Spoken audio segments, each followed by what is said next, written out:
फिर भी उस किसान का तुसी दिल देखो, उहदा हौसला देखो। वो आंदा कोई गल नहीं, वाहिगुरू जो करदा चंगा ही करदा, मेरे कर्मां 'च लिखिया ही आ कुछ सीगा। इकट्ठे रहना, आपां जित्ते पे आ, आपां जित के वापस आवांगे।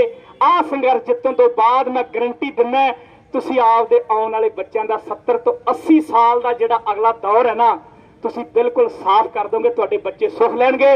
वाहिगुरू जी का खालसा, वाहिगुरू जी की फतेह। मैं रणधीर जोधका जी नूं कहूँगा तो आउण ते बड़े साडे संघर्षी योधे ने, बड़ा लंबा संघर्ष आ और ये साडा उस्ताद भी है।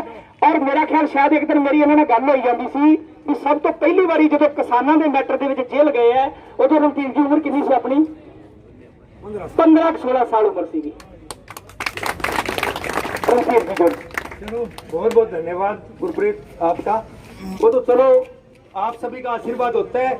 अपने यहाँ भी भारत की जो पहली गिरफ्तारी थी ना 24 तारीख को, वो भी आपकी कृपा से मेरे नाम की है। पहली गिरफ्तारी ऐसे मेरे नाम की है कि भट्टी साहब, ये लखविंदर, ये सारे हम साथ थे, लेकिन ये गुरुद्वारे में रुके थे टीला साहिब में, और वही सुबह गिरफ्तारियां देंगे, सुबह राष्ट्रपति का घर घेरेंगे।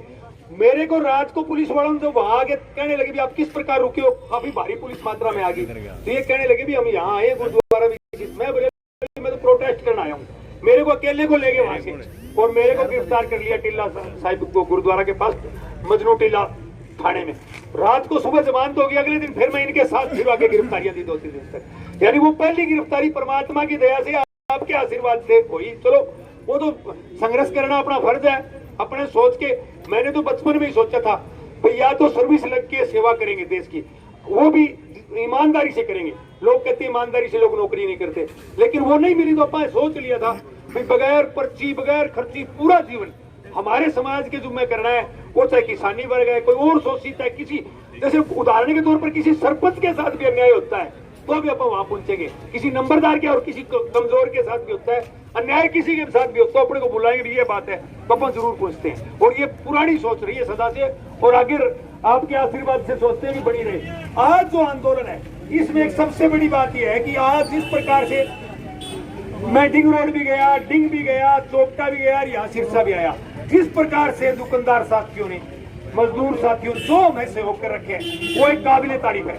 उन्होंने भी दिखा दिया है सरकार को कि हर व्यक्ति इस प्रकार के कानूनों के खिलाफ है, जो कानून हमारे देश को गर्द की दिशा में ले जा रहे हैं। देश को गर्द की दिशा में ले जाने में सबसे बड़ी बात यह होती है बेरोजगार पैदा करने। बेरोजगारी कब होती है? जब हमारी आर्थिक स्थिति सबसे ज्यादा कमजोर होती है। और आर्थिक स्थिति हमारी सबसे ज्यादा कमजोर क्यों होती है?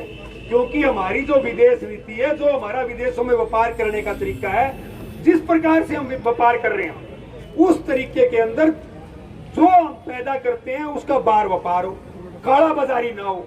अगर देश कोई भी कमजोर होता है किसी भी देश दुनिया के अंदर, उसका सबसे बड़ा कारण काला बाजारी होती है। और काला बाजारी कौन करते हैं? कारपोरेट घराने करते हैं। और कारपोरेट घराने क्यों करते हैं? सरकार के संरक्षण में करते हैं। सरकार का जो संरक्षण उनको मिला हुआ होता है उसमें वो काला बाजारी करते हैं। उनको काला बाजारी की छूट होती है, पैसा एक दिन में 4 गुना करने की छूट होती है। जैसे आपको उदाहरण के तौर पर बता दूं, ग्वार 32,000 बिका था, उसका फायदा किसानों को हुआ था, सिर्फ काला बाजारी करने वालों को हुआ था। आज 3,000 बिक रहे, उसका नुकसान किसानों को है। और उस 32,000 की वजह से जो महंगाई हुई थी उसका नुकसान उपभोक्ताओं को हुआ था। जो सरकारें एमएसपी पर सारी की सारी फसलों की खरीद नहीं करना चाहती और एमएसपी और मिनिमम और मैक्सिमम प्राइस नहीं रखती, उसका कारण यह है कि वो उन कारपोरेट घरानों के अधीन काम करना चाहती है। वो अपने मनमाने तरीके से प्याज को बढ़ाए, प्याज को मंदे में खरीदे, गोभी को मंदे में खरीदे, गोभी को बढ़ाए स्टॉक करके। यानी इसी प्रकार का एक छोटा उदाहरण है, बहुत बड़ी बड़ी बातें हैं उसमें। सोना चांदी भी आ जाता है, कोयला भी आ जाता है, स्टील भी आ जाता है, और बहुत बड़ी बड़ी चीजें आ जाती है। अकेली खेती नहीं है उसमें। उन कारपोरेट घरानों को काला बाजारी के लिए ही सरकार अपने चंदे के लिए, अपना चंदे का मतलब देखो, मेरे को 17 साल पहले दिल्ली में एक जंतर मंतर पर प्रदर्शन था। एक साथी कहने लगा, वहां विदेश का था, वो विदेश गया हुआ था और यूपी का रहने वाला था। यूपी में उसका हरिद्वार के पास जो तो उत्तरांचल में आ गया, वहां उसका गांव था। वो कहने लगा कि हमारे भारत में वोट से प्रधानमंत्री नहीं बनता, मैंने उसका विरोध किया, वोट से बनता प्रधानमंत्री। तो वो बोले भाई बात सुन तो ले, मैं सुनाओ कि हमारे यहाँ कारपोरेट घराने माहौल ऐसा पैदा कर देते हैं, उसका चेहरा देखोगे जिस आदमी को उनको प्रधानमंत्री बनाना होगा ना, उसी का चेहरा आपको अखबार में दिखाई देगा, उसी का टीवी पर दिखाई देगा, उसी का कहीं ऐड लगती हो बाजारों में वहां दिखाई देगा, उसी का पेट्रोल पंप के ऊपर ऐड में दिखाई देगा, उसी का मंडी में दिखाई देगा, तो आप उसी का यूनिवर्सिटी में दिखाई देगा।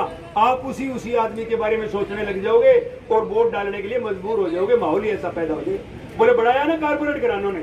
और वो जब 2016 में नोटबंदी के मैं खिलाफ हुआ, 2014 में मैं भी खुद नरेंद्र मोदी को वोट डालने वाला था, 16 में नोटबंदी के मैं खिलाफ हुआ, तो मेरे को उस अपने जो मेरे से बड़े थे उनको मैं अंकल कहूं चाहे बड़े भाई कहूं, उनकी बात याद आई कि वाकई कारपोरेट घरानों ने मजबूरन हम सबको मजबूर कर दिया इसको वोट देने के लिए, और वोट दिलवा दिया और इसको प्रधानमंत्री बना दिया। वाकई जो आज सोचने उसके उस भाई की, उस अंकल की मेरे को बात याद आई जिसने मेरे को जंतर मंतर पर कही थी भी हालात तो वो बना दिए, हर व्यक्ति को मजबूर कर दिया, क्योंकि प्रचार तंत्र इतना मजबूत है।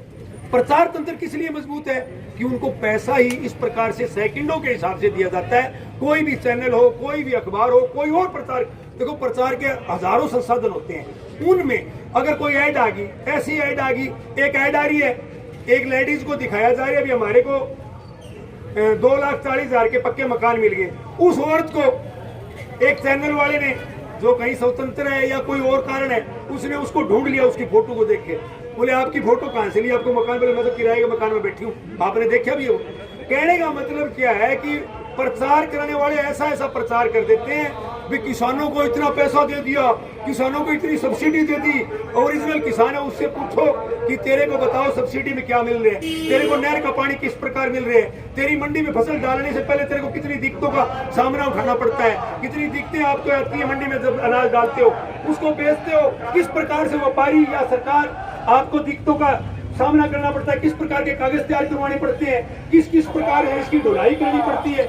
वो जो हालात है उन सब हालातों से कोई वाकिफ नहीं होता।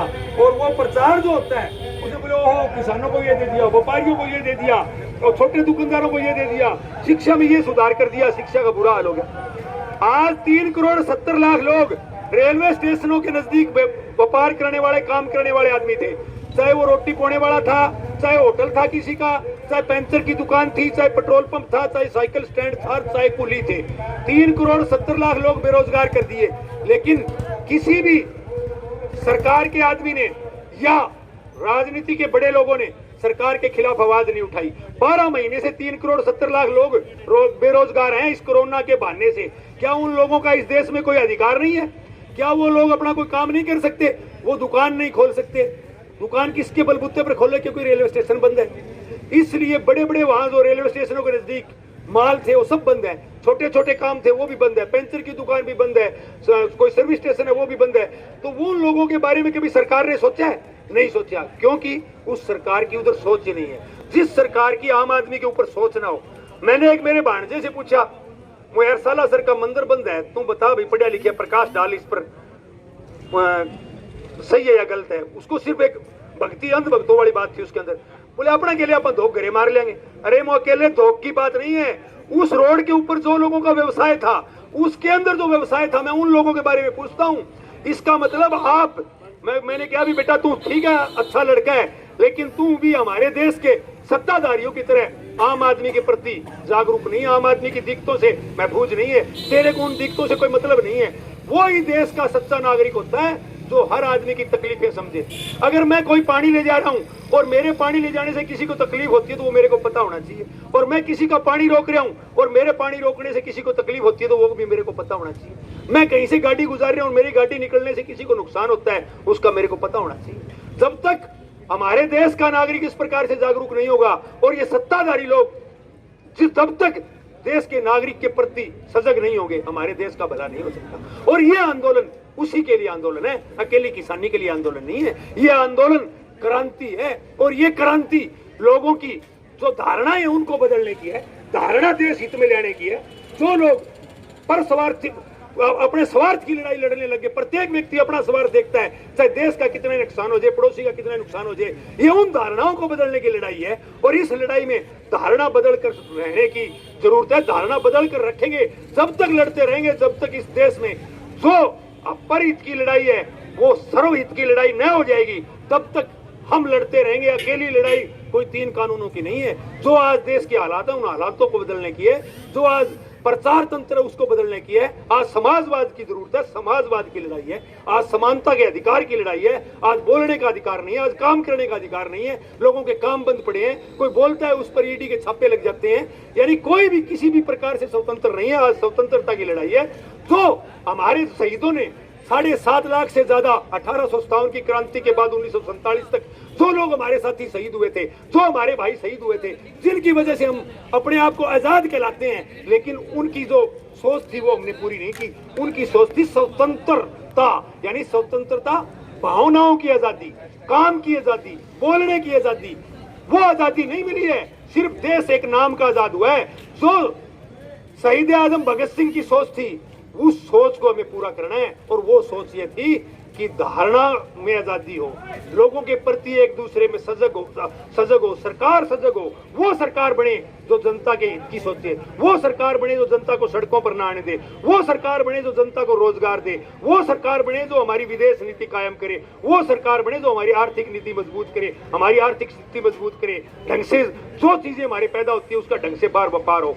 ये सोच शहीद आजम भगत सिंह की थी, उसी सोच की लड़ाई हम लड़ रहे हैं। और आज जो हालात हैं उसके मुताबिक जो कुछ नेता हमारे यहाँ इस प्रकार की बात बोलते हैं, उनके बारे में भी मैं आपसे अनुरोध करूंगा कि जो भी कोई भी किसानों के खिलाफ गलत धारणा रखता है, चाहे वो हमारा नेता है, चाहे हमारा प्रतिनिधि है, चाहे हमारा भाई है, उसका भी हमें डट के विरोध करना है। और उसका डट के विरोध करेंगे, जब तक वो उस बात को समझेगा नहीं और ढंग से माफी नहीं मांगेगा, उसका हम विरोध करते रहेंगे। इसके फलस्वरूप मैं आपको एक न्योता भी देता हूँ।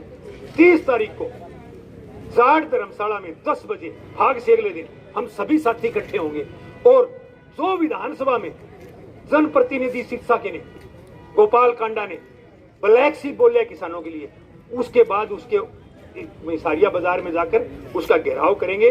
और 30 तारीख को अब ज्यादा से ज्यादा तादाद में जाट धर्मशाला में 10 बजे इकट्ठे होकर, यहाँ इकट्ठे होकर वहां तक चलने का काम करें। ये मेरी आपसे सभी किसान साथियों से और किसान साथियों के साथ साथ आम आदमी से भी प्रार्थना है। इस प्रकार के लोगों को सबक सिखाना बहुत जरूरी है। इसलिए आप जो भी यहाँ युवा साथी खड़े हैं वो सारे उसमें अपना फोन नंबर से नोट कर लें, मेरे नंबर से भी संपर्क कर लें। जाट धर्मशाला में हम इकट्ठे होंगे 94 166 22 099 रणदीप जोत का। और सारे के सारे साथी यहाँ पहुंचे।